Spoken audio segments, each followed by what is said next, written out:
আসসালামু আলাইকুম এভরিওয়ান। আজকে আপনাদের সাথে শেয়ার করব পাঙ্গাস মাছ ভুনা রেসিপি। তো চলুন দেখে নিন।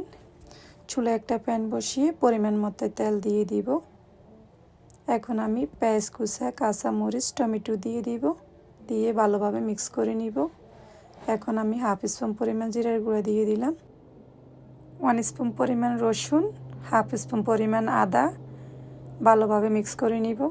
হাফ স্পুন পরিমাণ লবণ, হাফ স্পুন পরিমাণ হলুদের গুঁড়া, হাফ স্পুন পরিমাণ মরিচের গুঁড়া দিয়ে এখন ভালোভাবে মিক্স করে নিব। এইভাবে মশলাগুলো কষিয়ে আমি মাছগুলো দিয়ে দিব। এখন মাছ দিয়ে আমি এভাবে মিক্স করে নিব মশলার সাথে।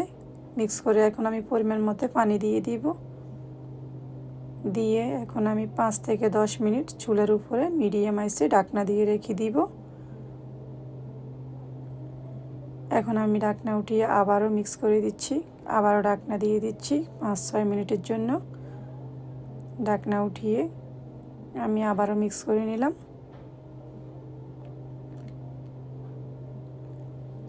এখন দেখুন মাছগুলা প্রায় ভাজা ভাজা হয়ে গেছে। এখন আমি পরিমাণ মতো ধনিয়া পাতা দিয়ে দিব।